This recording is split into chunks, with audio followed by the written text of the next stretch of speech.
안녕하세요, 시청자 여러분. 저는 예전에 에펠탑 효과라는 단어를 들어보았는데 혹시 무슨 뜻으로 사용하는 단어인지 아시나요? 에펠탑은 유네스코 세계유산에 선정될 만큼 아름다운 명소이지만 당시에는 예술의 도시 파리에 어울리지 않는다는 이유로 많은 비판을 받았습니다. 그러나 에펠탑이 완공되면서 모든 것이 달라지기 시작합니다. 2년 동안의 건설 기간 동안 매일같이 보면서 시민들은 에펠탑에 점점 익숙해졌고 완공 후에는 그 아름다움에 매료되기 시작하였습니다. 이런 현상을 에펠탑 효과라고 부르기 시작했죠. 처음에는 냉담한 시선이었지만 계속된 노출로 친숙해지고 나면 호감이 생기는 현상이죠. 이것을 친숙성의 원리라고도 할 수 있습니다. 어떤 대상에 대해 처음에는 무관심하거나 싫어하는 감정을 가질 수 있지만 노출이 빈번해질수록 친숙해지고 호감이 상승한다는 원리죠. 이 원리는 마케팅에서도 자주 활용됩니다. 제품이나 브랜드를 지속적으로 노출시킴으로써 소비자들에게 친숙함을 불러일으키고 그 결과로 브랜드의 인지도와 호감도를 높일 수 있는 것이죠. 다음 여행지는 어디로 떠날 예정인가요?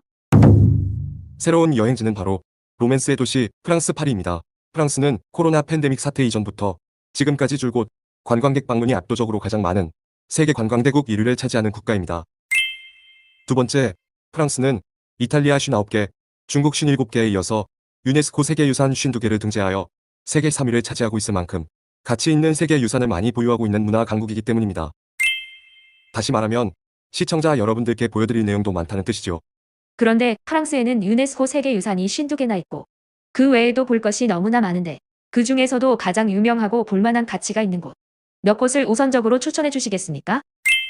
사람마다 선호하는 곳이 다르기 때문에 추천하는 곳이 다를 수 있습니다만 에펠탑, 루브르 박물관, 베르사유 궁전, 샤모니 스키 리조트, 몽생미수엘, 보르도 와인 지역 등을 여행해보는 것은 어떨까요?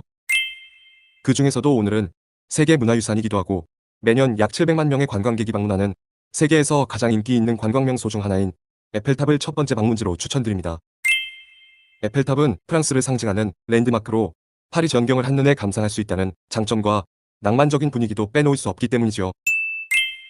첫 번째 탐방지인 에펠탑에 대해서 일반 사람들은 잘 모르는 특별하고 흥미로운 이야기들이 여러분들을 기다리고 있다고 하니 끝까지 시청해 주시면 감사하겠습니다. 그리고 다음 동영상 제작에 큰 힘이 되는 구독과 좋아요를 꼭 부탁드립니다. 프랑스의 수도 파리를 대표하는 상징물 중 하나로 꼽히는 에펠탑, 그 역사와 웅장함 속에는 사람들에게 많이 알려지지 않은 다양한 이야기와 비밀이 숨어 있습니다. 1889년 프랑스 혁명 100주년을 맞이하여 프랑스에서는 파리 만국 박람회를 개최하게 되는데 이 박람회를 상징할 만한 기념물로 에펠탑을 건축하게 되었습니다. 이 탑은 공모전을 통해 선정된 프랑스 공학자 귀스타브 에펠의 작품입니다. 에펠탑의 높이는 324m이며 이는 81층 높이의 건물과 거의 비슷한 높이입니다. 1930년 전까지는 세계에서 가장 높은 건축물이었죠. 그런데 현재의 긍정적인 평가와는 달리 착공 초기에는 흉물스럽고 추악한 철, 구조물이라는 등 많은 비난과 도시미관을 해친다는 민원이 쇄도했었으며 이로 인해 20년 후에는 철거하겠다는 약속으로 겨우 공사를 시작하게 되었답니다. 그래서 계약 기간이 만료되는 1909년에는 철거될 뻔한 위기도 있었지만 통신시설물을 설치하여 활용 가능하다는 사실이 증명되며 폐쇄의 위기를 간신히 넘기기도 하였고요. 아이러니하게도 지금은 파리를 대표하는 아름다운 명소로 사랑받고 있습니다.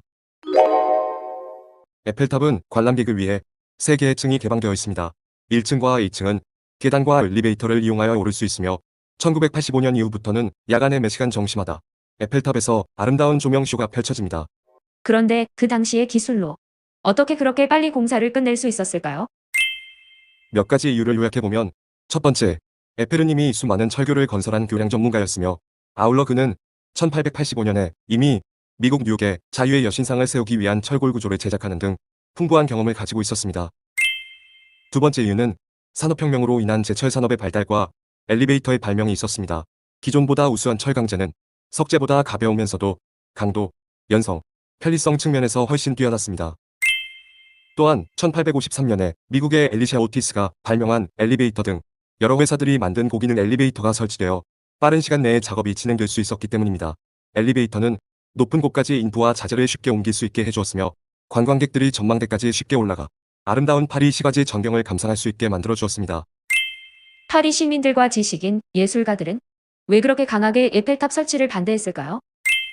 당시 파리 시내 건축물들은 중후한 석조 형식의 건축물로 되어 있었는데 철골 노출 구조물이 가지는 이질성 때문에 에펠탑에 대한 반감이 강했고 미학적인 분야에 관심이 많았던 전문가들로부터도 강한 비난이 이어졌습니다. 천박한 이미지의 철골 구조물을 예술의 도시 파리에 끌어들인 졸작이라는 혹평들이 대부분이었죠. 완공 후에도 많은 예술가와 지식인들은 예술의 도시 파리와 어울리지 않는다는 이유로 비판을 이어갔습니다. 특히 에펠탑을 무척 싫어했던 소설가 모파상의 일화를 설명드리면, 에펠탑이 보이지 않도록 집의 창문을 반대쪽으로 놨고 거의 매일 점심을 의도적으로 에펠탑 내에 있는 식당에서 해결하였다고 합니다. 에펠탑을 그토록 싫어하면서 왜 에펠탑 식당에서 식사를 하는 이유를 묻자, 파리에서 에펠탑이 보이지 않는 유일한 장소이기 때문이라고 말했다는 일화가 있습니다. 재치 있는 농담이기는 하지만 당시에는 그 정도로 에펠탑의 반대론이 강했다고 합니다. 그러나 프랑스인들은 그 이후 에펠탑 덕분에 1871년 프로이센과의 전쟁에서 완패한 프랑스의 자존심을 조금이나마 회복할 수 있었고, 프랑스는 최첨단 기술을 보유한 국가라는 이미지를 가지게 되었으며 세계에서 가장 높은 건축물을 완공하였다는 건축 역사도 다시 쓰게 되었습니다. 파리 시민들의 비난에도 불구하고 박람회 기간 동안 많은 사람들이 에펠탑을 보기 위해 방문했고, 그 덕분에 박람회는 매우 성공적이었습니다. 이로 인해 프랑스는 지난 1789년 이후 자전혁명으로 전국이 불안한 국가라는 부정적인 이미지를 말끔히 씻어버릴 수 있게 되었고요. 그 외에도 1889년에는 미국의 유명한 과학자 토머스 에디슨이 에펠탑을 방문하여 건축가 에펠에게 경의의 메시지를 남긴 일, 1910년 테오도르 불프라는 신부가 에펠탑의 꼭대기와 밑부분에서의 방사에너지를 측정하여 꼭대기에서의 측정치가 예상보다 많음을 알아내었던 일, 1925년에는 사기꾼 빅토르 루스티에가 에펠탑을 2번씩이나 고철로 판매했었던 사건도 있었고, 1930년에는 에펠탑에 처음으로 시트로엥 자동차 광고가 설치되기도 했었습니다. 1999년 12월 31일 밤에는 2000년으로 넘어오는 행사, 즉 밀레니엄 기념식 등 역사적인 이벤트들이 계속 있어왔죠. 프랑스 세계문화유산으로 등재된 기록을 인터넷으로 검색해보니 에펠탑은 찾을 수가 없는데 혹시 어떻게 된 것인가요? 에펠탑은 프랑스 세계문화유산으로 등재되어 있지만 에펠탑이라는 이름으로 등재되어 있지 않고 파리의 센 강변이라는 이름으로 등재되어 있기 때문입니다. 파리의 센 강변은 프랑스의 수도 파리에서 센강을 따라 펼쳐진 경관을 말합니다. 이 지역은 19세기와 20세기에 걸쳐 도시계획과 건축의 발전을 보여줍니다. 여기에는 에펠탑뿐만 아니라 오르세 미술관, 루브르 박물관, 노트르담 대성당 등 세계적으로 유명한 건축물이 혁명과 산업과의 시대에 기술적 혁신과 도시 발전의 상징이라는 이유로 이 세계유산에 포함되어 있는 것입니다. 이 지역은 1991년 세계문화유산으로 등재되었습니다. 아직도 에펠탑에는 다양한 흥미로운 이야기들이 있습니다.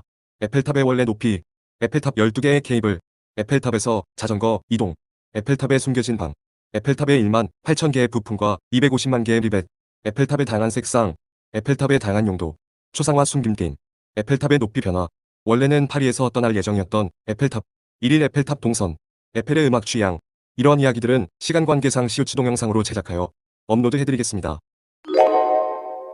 여행은 우리에게 새로운 세계를 열어주고 다양한 문화를 경험할 수 있는 소중한 경험입니다. 이번 동영상을 통해 여러분께 에펠탑을 함께 여행하는 기쁨과 감동을 나누며 앞으로의 여행이 여러분에게 더 풍요로운 추억으로 가득하길 기대합니다. 구독과 좋아요는 다음 동영상 제작에 큰 힘이 됩니다. 끝까지 시청해주셔서 감사합니다.